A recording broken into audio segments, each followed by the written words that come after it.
한국. 처음엔 웃었어요. 너무 말끔하고 너무 조용해서 다큐를 찍을 이유조차 없다고 생각했던 나라였죠.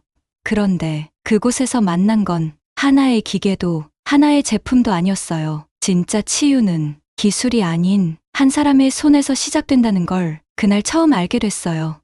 이제 그녀가 한국에서 마주한 시원하다는 감정의 진짜 의미, 그 깊은 여정을 함께 따라가 볼까요? 사람들은 제가 꿈의 직업을 가졌다고 말해요. 세계를 누비고 진실을 파헤치고 상을 타고 저 다 해봤어요. 난민 캠프 한가운데서 카메라랑 노트 하나 들고 취재도 했고요. 도시 밑에 숨겨진 터널도 걸어봤고 전쟁범한테 눈 마주치고 왜 그랬냐고 묻기도 했죠. 제 이름 칼리스타 마일즈는 레드카펫에도 뉴스 패널에도 반짝이는 시상식 봉투 위에도 올라본 적 있어요. 근데 오늘이요? 주방에 앉아서 반쯤 먹다 만 베이글을 멍하니 쳐다보고 있었어요. 아무 감정도 없이요. 불꽃도 없고 목적도 없고 그저 냉장고 돌아가는 소리랑 커피잔에 숟가락 부딪히는 소리만 들렸어요. 마치 인생이 일시 정지된 느낌이랄까요. 이유는 아무도 안 알려주고요. 창밖에 보이는 LA는 여전히 따뜻하고 황금빛이고 어쩐지 가짜처럼 빛나고 있었어요. 늘 연기하는 도시. 하지만 전 이제 그 연극에 지쳐버렸나 봐요. 다음 프로젝트는 마감이 한참 지났고 다들 기다리고 있어요. 에이전트도 프로듀서도 심지어 넷플릭스에서만 2번이나 음성 메시지를 남겼더라고요. 근데요, 예전엔 그렇게도 쫓아다녔던 이야기들이 지금은 다 시시하게 느껴졌어요. 너무 시끄럽고 너무 반복되고 너무 끝나버린 느낌이었죠. 기후전쟁, 기술 탐욕, 정치 스캔들. 가사만 바뀐 똑같은 노래 같았어요. 뭔가 진짜가 필요했어요. 새로운 거. 근데 뭔지를 모르겠는 거예요. 칼리스타, 내 말 좀 들어봐. 에코파크를 산책하면서 제 가장 친한 친구 레일라가 또 한 번 별난 아이디어를 꺼냈어요. 히말라야 꿀, 아이슬란드 소리 치료 뭐든지 다 해보는 친구예요. 근데 이번엔 휴대폰을 꺼내서 보라색 무언가를 보여주더라고요. 딱 봐도 미래 감자 같은 거였어요. 이게 뭐야? 제가 눈썹을 치켜 올리며 물었죠. 한국의 척추 마사지기야. 걔는 제가 지은 표정에 웃으면서 말했어요. 장난감처럼 생겼지. 근데 진짜 신기한 물건이야. 한국? 제가 살짝 비꼬듯 되물었어요. 그 말에 레일라의 미소가 살짝 사라졌어요.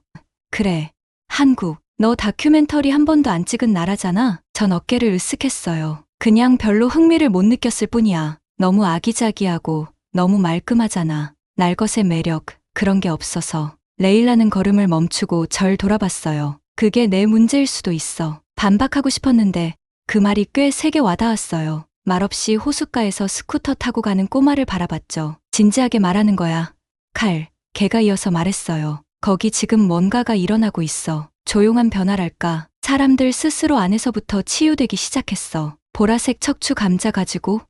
제가 농담처럼 말했죠. 근데 레일라는 웃지 않았어요. 대신 고개를 살짝 숙이며 이렇게 말했어요. 내가 직접 느끼기 전엔 절대 몰라. 그건 단순히 시원한 게 아니라 자유로워지는 거야. 자유로움? 그 말이 이상하게도 제 머릿속에서 떠나지 않았어요. 밤이 되어 저는 노트북을 켰어요. 글을 쓰려고도 아니고 기획서를 짜려고도 아니었어요. 그냥 검색해봤어요. 보라색 한국 척추 마사지기. 순식간에 화면이 쏟아졌어요. 웰리스 블로그뿐 아니라 테크 기업, 임원, 할리우드 PD, 제가 아는 유명인들 인터뷰까지 전부 이 기계를 칭찬하고 있었어요. 자세가 좋아진다.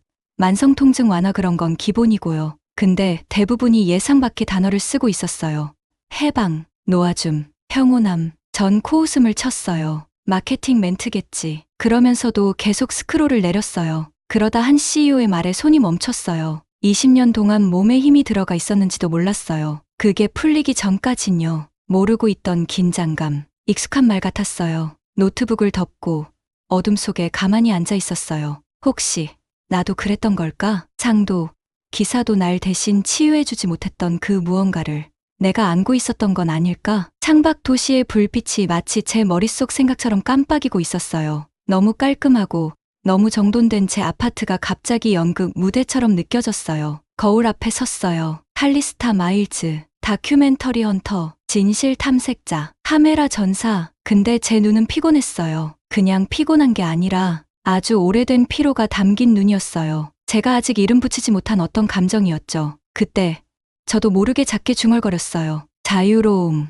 이번엔 그 말이 바보 같지 않았어요. 단서 같았어요. 사실 저 진짜로 서울행 비행기를 타게 될 줄은 몰랐어요. 레일라랑 그 이상한 대화를 나눈 지 딱 일주일 뒤였죠. 저는 창밖을 멍하니 바라보면서 구름이 빨리 감기 영상처럼 지나가는 걸 보고 있었어요. 흥분된다거나 설렌다거나 그런 거 전혀 없었고요. 정말 말 그대로 억지로 가는 느낌이었어요. 비서한테는 제일 싼 항공권으로 끊어달라고 했고 짐도 가볍게 쌌어요. 카메라 장비 같은 거 하나도 없이요. 그냥 작은 캐리어 하나랑 핸드폰. 이건 진짜 프로젝트가 아니었거든요. 그냥 살짝 새는 이야기, 그냥 5분짜리 콘텐츠나 건지면 되는 그런 가벼운 외출이었어요. 솔직히 말하면요. 한국 가서 그 보라색 척추 기계 몇 컷 찍고 악수 몇 번 하고 LA 돌아와서 다음 회의 준비하면 딱이겠다 싶었죠. 그게 제 계획이었어요. 근데 참, 계획이라는 게 그렇죠. 늘 예상과는 다르게 흘러가요. 비행기가 인천공항에 착륙하고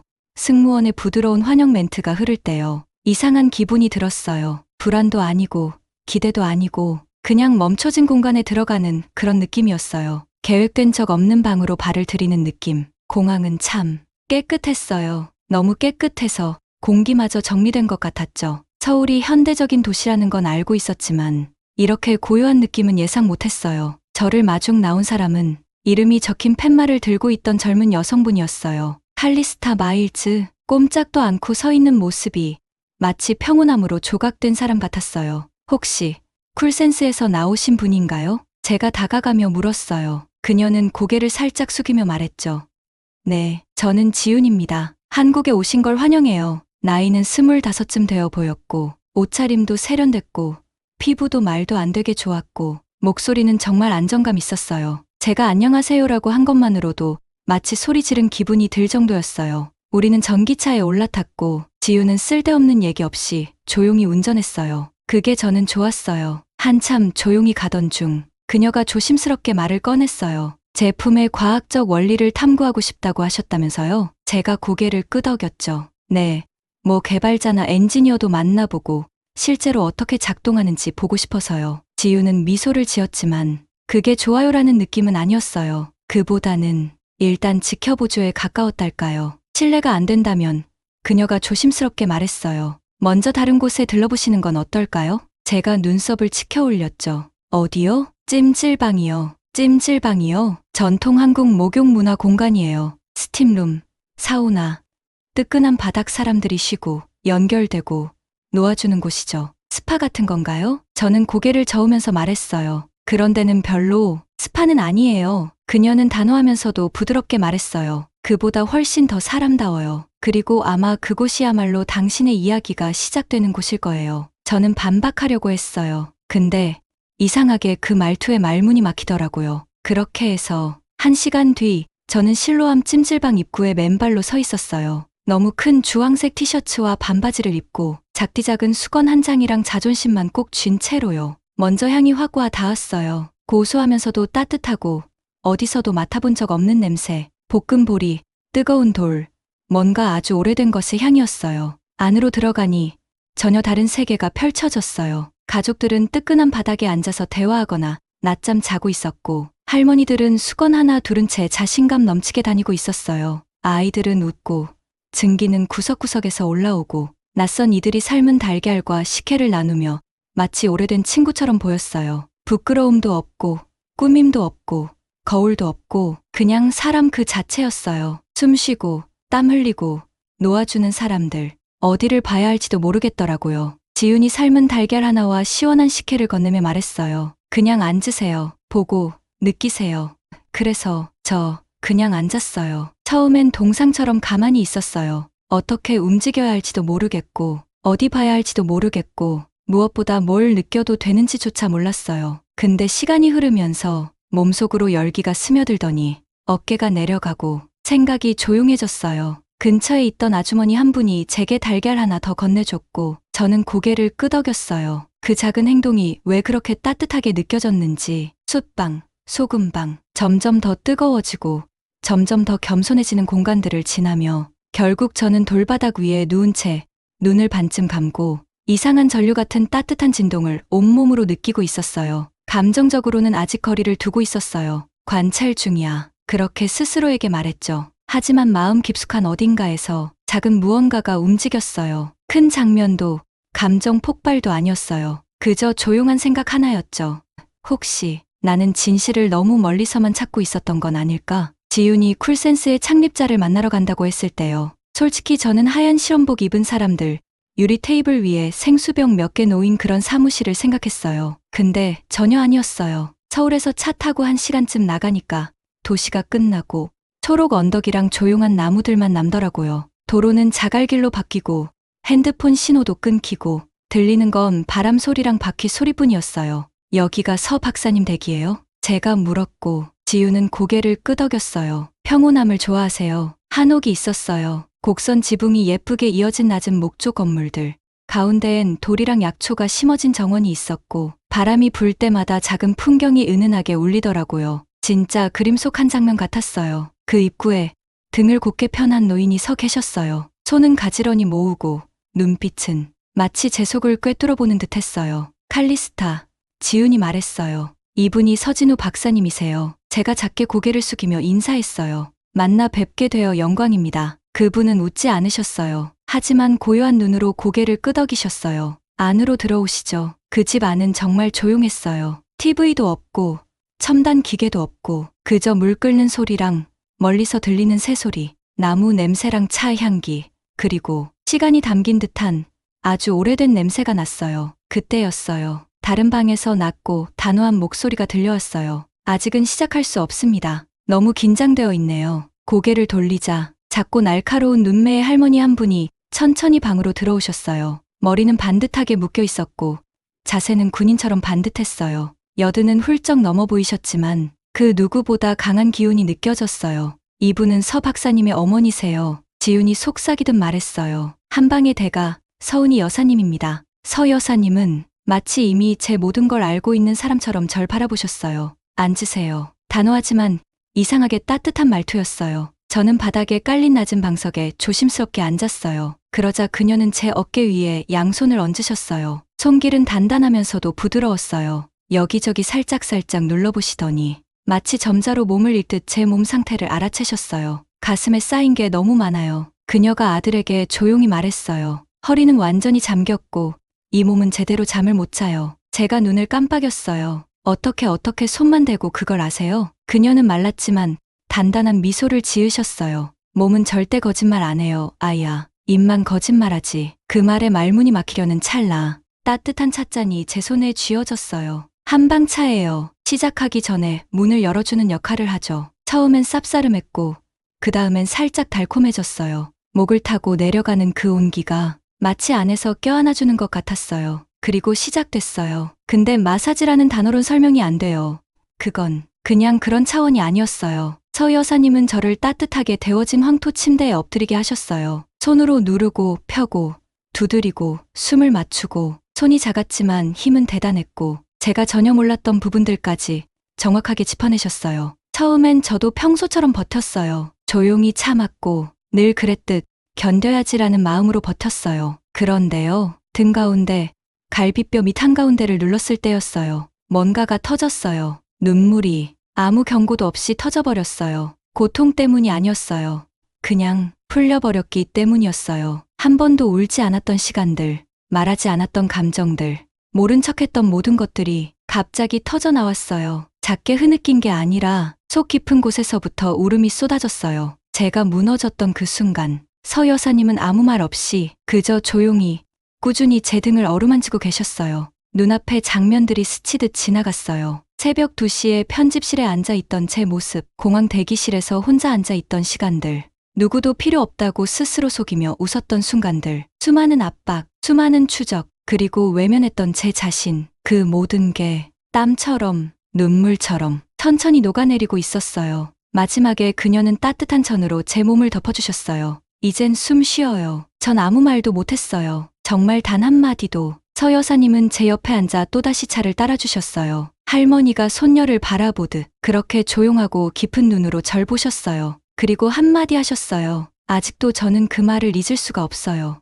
아이야, 진짜 시원함은 기계나 얼음에서 나오는 게 아니란다. 아픔이 빠져나갈 때 흐르는 게 바로 시원함이지. 한국이 너한테 치유를 준 게 아니야. 단지 내가 받을 수 있도록 기억나게 해준 거지. 저는 손등으로 얼굴을 닦으며 작게 말했어요. 저 아픈 줄도 몰랐어요. 서 여사님은 고개를 끄덕이며 웃으셨어요. 몰라도 괜찮아. 몸은 이미 알고 있었으니까. 그날 밤 저는 일기도 안 썼고 메모도 안 했고 촬영도 안 했어요. 그저 한옥마루에 앉아 조용히 별을 바라봤어요. 아주 오랜만에요. 저는 부드러운 사람이 된 느낌이었어요. 약한 게 아니라요. 그냥 인간답게요. 그리고 그걸로 충분했어요. 저요, 이제 더 이상 놀랄 게 없다고 생각했어요. 찜질방도 가봤고 서 여사님께 제대로 울어도 봤고 뜨거운 황토 침대 위에서 아이처럼 무너져도 봤고 한국이 보여줄 수 있는 건 다 봤다고 생각했는데 그게 아니었어요. 지훈이 절 데려간 곳은 서울 동쪽에 있는 한 커뮤니티 센터였어요. 겉모습은 정말 평범했어요. 공원 옆에 있는 벽돌 2층 건물. 벚꽃이 막 피기 시작한 계절이었죠. 여기서 매일 프로그램이 열려요. 지훈이 문을 열어주며 말했어요. 어르신들과 청소년들이 함께 시간을 보내면서 서로 배워요. 쿨센스가 추구하는 정신이 살아 숨쉬는 공간이죠. 안으로 들어서자 공기가 달랐어요. 교복 입은 아이들이, 꽃무늬 조끼를 입은 할머니, 지팡이 짚은 할아버지들과 나란히 앉아서 함께 웃고 있었어요. 어떤 소녀는 할아버지에게 카카오톡을 설치하는 법을 알려주고 있었어요. 아니, 왜 곰돌이가 하트를 보내야 되나? 이상하잖아. 할아버지가 찡그리며 물으셨고 소녀는 활짝 웃으며 말했어요. 그게 귀엽고 좋잖아요. 할아버지. 건너편에선 작은 소녀가 할머니에게 오미자차 끓이는 법을 배우고 있었어요. 베리를 씻고 은은하게 끓이고 식히고 달게 만드는 그 모든 과정 하나하나를 소녀는 진지하게 받아 적고 있었어요. 이 작은 열매 안에 5가지 맛이 들어있단다. 할머니가 말씀하셨어요. 달고, 시고, 쓰고, 짜고, 톡 쏘는 맛. 인생도 그래. 하나만 맛보면 전체를 놓치는 거야. 저는 조용히 구석에 앉아 촬영을 하며 웃었어요. 연출도, 각본도 없이 있는 그대로의 사람들. 서로 도우며 살아가는 진짜 모습이었어요. 그날 오후 조용한 2층 방에서 지훈이 마지막 무언가를 보여줬어요. 그동안 얘기만 들으셨던 기계예요. 깊은 보라색의 안마의자 하나를 가리키며 말했죠. 이게 저희 최종 모델이에요. 직접 느껴보시는 게 좋을 것 같아요. 저는 여전히 의심 많은 눈으로 천천히 앉았어요. 의자가 부드럽게 제 척추 곡선에 맞춰졌고 따뜻한 기운이 허리부터 퍼졌어요. 뜨겁지는 않았어요. 그저 다정했어요. 그리고 천천히 눌러주는 압력이 마치 조심스러운 엄지손가락처럼 목을 따라 올라갔다가 살짝 들어주고 그 다음엔 조용히 풀어주더라고요. 그리고 저는 느꼈어요. 단순히 근육이 풀리는 그런 느낌이 아니었어요. 서 여사님의 손길, 그 따뜻하고 단단했던 손길이 기계 안으로 옮겨져 있는 느낌이었어요. 이 패턴, 누가 설계한 거예요? 제 목소리는 저도 모르게 낮아졌어요. 지우는 조용히 벽 한편에 있는 작은 유리 케이스를 열었어요. 그 안엔 오래된 종이 한 장이 조심스럽게 보관되어 있었어요.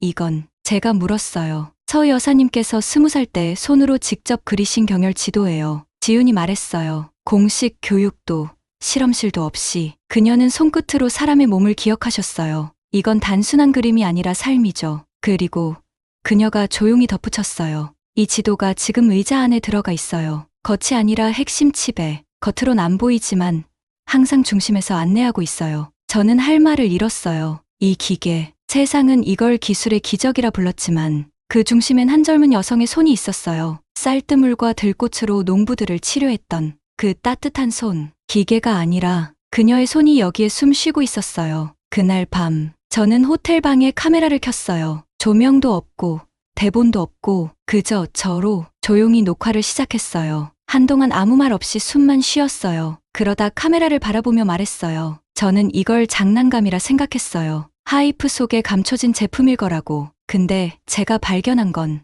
목이 메였어요. 그건 제품이 아니었어요. 기억이었어요. 헌사였고 숨겨진 러브레터였어요. 한참을 눈을 피하다가 다시 카메라를 바라봤어요. 이 안에는요. 한 번도 이름 올라간 적 없던 할머니의 손이 있어요. 쌀뜨물, 손끝, 바람 속에서 살아온 그 손이 이 기계 안에서 다시 살아났어요. 한국은 단순히 기계를 만든 게 아니에요. 할머니의 손길을 기계 속에 담은 거예요. 눈가에 눈물이 맺혔지만 저는 멈추지 않았어요. 전 수백 개의 이야기를 전해왔어요. 근데 이번엔 저한테 필요한 이야기가 찾아온 것 같아요. 치유는 사는 게 아니라 기억나는 거였어요. 영상은 거기서 끝났어요. 배경음악도 없고 제목도 없고 그냥 진심이었어요. 그리고 이번엔 세상이 알든 말든 전 신경 안 썼어요. 그건 세상을 위한 영상이 아니었으니까요. 저 자신을 위한 이야기였어요. 예전에는요, 시사회라고 해서 긴장하진 않았어요. 레드카펫, 플래시, 박수 소리 다 익숙했거든요. 등은 꼿꼿이 펴고 자신 있는 미소로 극장에 들어가는 거, 그건 저한테 너무 자연스러운 루틴이었죠. 이미 모든 걸 두 수 앞서 계산하고 있는 사람처럼 보였을 테니까요. 근데 이번엔 달랐어요. 이번엔 제가 그 안에 있었거든요. 부정부패도 아니고 기후 위기도 아니고 이번 이야기는 저였어요. 그래서 트라이베카 시사회장에서 조명이 꺼지고 제 다큐멘터리 놓아주는 시원함이 화면에 떠오르는 그 순간 제 심장은 너무 세게 뛰어서 호흡이 다 막힐 지경이었어요. 화면은 서울의 새벽빛으로 시작됐어요. 연하고 차분하고 조용한 빛, 그리고 김이 모락모락 나는 찜질방, 차를 우리던 할머니들, 소년이 할아버지 폰을 두드리는 손가락, 아무 해설도 없이 그저 살만 흐르고 있었어요. 그 다음 제 목소리가 나왔어요. 과장도 없고 연기도 없는 그냥 저의 목소리. 한국어에는 시원하다라는 말이 있어요. 우리가 아는 시원함과는 달라요. 온도도 스타일도 아니에요.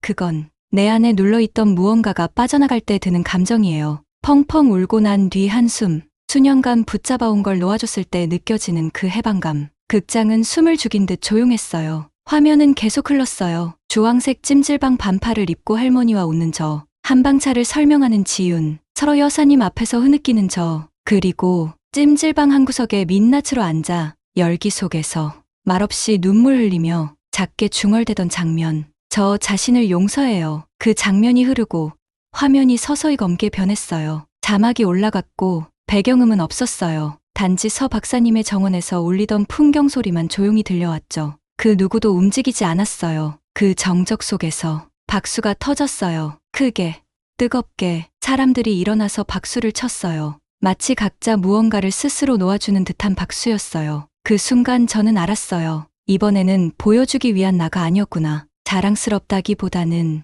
그저 감사했어요. 진짜 이야기를 전할 수 있었던 거예요. 시사회장 아래층 쿨센스 체험 부스가 조용히 마련돼 있었어요. 지훈팀이 살짝 준비해 놓은 거였는데 사람들이 조금만 오면 좋겠다고 했었죠. 근데요, 줄이 마치 콘서트처럼 길게 늘어서 있었어요. 양복을 입은 월가 임원들, 요가복 입은 인플루언서들, 링라이트 들고 온 웰니스 블로거들까지 모두 그 보라색 의자에 앉아보려고 기다리고 있었어요. 바로 저를 울게 만든 그 의자. 젊은 여성이 헤드셋을 쓰고 의자에 앉았어요. 눈을 감고 10분 가까이 아무 말 없이 그대로 앉아 있다가 서서히 눈을 떴어요. 그리고 말했어요. 이 느낌이 뭐죠? 쿨센스 직원이 미소 지으며 대답했어요. 시원하다예요. 다음 날 아침 헤드라인이 순식간에 전 세계로 퍼졌어요. 서울발 치유의 바람, 실리콘밸리를 적시다. 그냥 안마 의자가 아니다.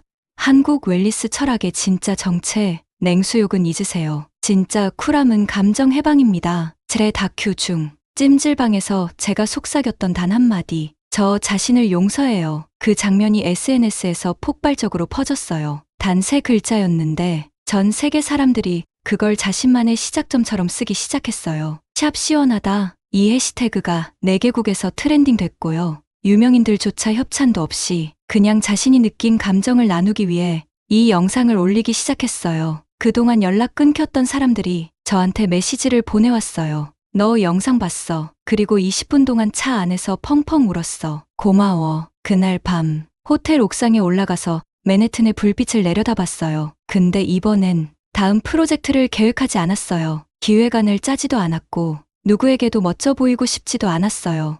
그냥 한 손은 제 가슴 위에, 한 손엔 지훈이 돌아가기 전 건네준 따뜻한 차 한 잔을 들고 바람이 제 몸을 통과하도록 그대로 가만히 있었어요. 그 바람은 차갑지 않았어요. 시원했어요. 시원하다. 그리고 이번엔 그 의미를 이해한 게 아니라 살았어요. 6개월 후 저는 다시 한국 땅을 밟았어요. 이번엔 느낌이 달랐어요. 낯설지도 새롭지도 않았고요. 그냥 익숙했어요. 내가 돌아온 게 아니라 어디 멀리 떠났던 내가 다시 제자리로 온 기분이었어요. 서 박사님의 한옥집, 그때 그 정원 입구를 천천히 걸어 들어갔어요. 이젠 풍경 대신 봄꽃들이 조용히 자리를 지키고 있었어요. 지훈이 문 앞에서 저를 기다리고 있었어요. 눈이 살짝 붉어 있었지만 저를 보자마자 따뜻하게 웃었어요. 기다리셨어요. 그녀가 조용히 말했어요. 하지만 평화롭게 떠나셨어요. 서 여사님은 3주 전에 세상을 떠나셨다고 했어요.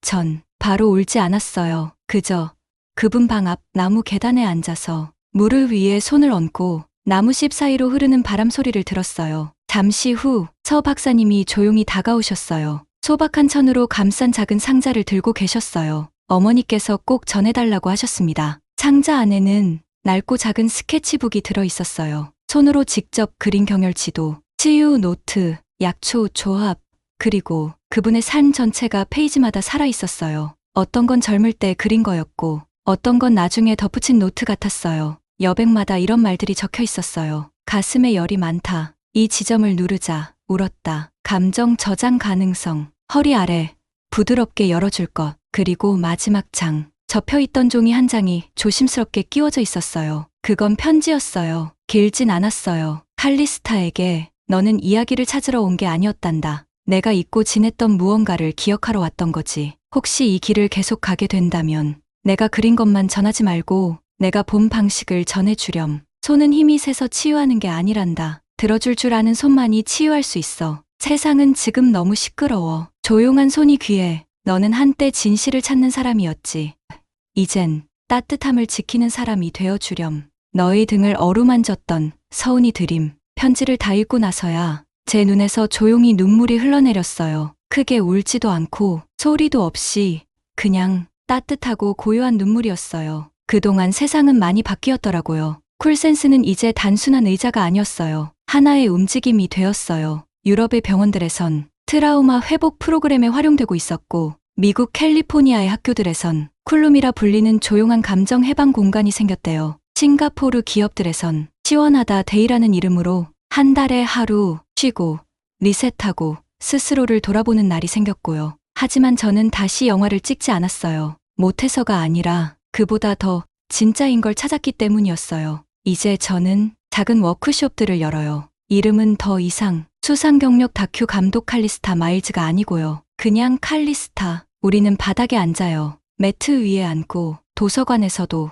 공원에서도 심지어 다리 밑에서도 모여요. 어떤 날엔 10명, 어떤 날엔 200명. 우리는 함께 차를 우려요. 함께 숨 쉬어요. 그리고 제가 한국에서 배운 걸 함께 나눠요. 그건 경혈이거나 약초 조합이거나 한국이란 나라 자체에 대한 얘기일 수도 있지만 사실 진짜로 나누고 싶은 건 그거예요. 당신의 몸이 조용히 말해오던 것들을 세상이 너무 시끄러워서 못 듣고 있었던 시간들에 대해 시애틀의 어떤 여성은 따뜻한 돌 하나를 손에 쥐고 그 자리에서 조용히 눈물을 흘렸어요. 토론토의 한 소녀는 쉬어도 된다는 걸 몰랐어요. 라고 말했고요. 대만의 한 아버지는 아들 안아볼게요. 그게 처음이긴 해요. 라고 조용히 고백했어요. 어떤 건 크지 않았어요. 근데 다 진짜였어요. 치유라는 건요, 항상 천둥처럼 오진 않아요. 어쩌면 누군가의 손이 당신 어깨에 조심스레 얹어졌을 때, 뜨끈한 바닥이 등에 닿을 때, 혹은 자기도 몰랐던 기억이 문득 떠오를 때, 비로소 시작되는 걸지도 몰라요. 저는 지금도 서 여사님의 스케치북을 들고 다녀요. 모든 사람에게 보여주는 건 아니에요. 어떤 순간 정말 필요하다고 느껴지는 사람에게만 조용히 펼쳐 보여드려요. 그 사람들이 천천히 쉬어도 된다는 것, 울어도 괜찮다는 것, 호흡할 수 있다는 것, 그리고 놓아줘도 된다는 것 기억해내게 해주기 위해서요. 어느 날 저녁 교토에서 워크숍이 끝난 뒤 한 여성이 저한테 물었어요. 이런 것들 어떻게 배우신 거예요? 저는 잔잔히 웃으며 말했어요. 안 배웠어요. 그냥 드디어 제대로 들었어요. 그래서 지금 이게 제 인생이에요. 화려하진 않지만 따뜻해요. 뉴욕에서 나이로비까지, 서울에서 시드니까지 저는 아픈 등과 지친 마음을 가진 사람들을 만나고 그들에게 한국이 저에게 준 걸 조용히 건네드려요. 기적도 아니고 치유의 공식도 아니에요. 그저 거울, 순간, 그리고 부드러워질 수 있는 공간. 어쩌면 우리에게 필요한 건 그것뿐인지도 몰라요. 왜냐하면 진짜 치유는 어떤 약이나 기계가 아니라 문화에서 시작되니까요. 여기까지 이야기의 마지막까지 함께 와주셔서 정말 감사합니다. 정말 부드럽고 조용한 바람이 마음 깊은 곳까지 흘러간 듯한 여운, 저도 같이 느꼈어요. 오늘 사연은 여기까지입니다. 영상 재밌게 보셨다면 좋아요와 구독 부탁드릴게요.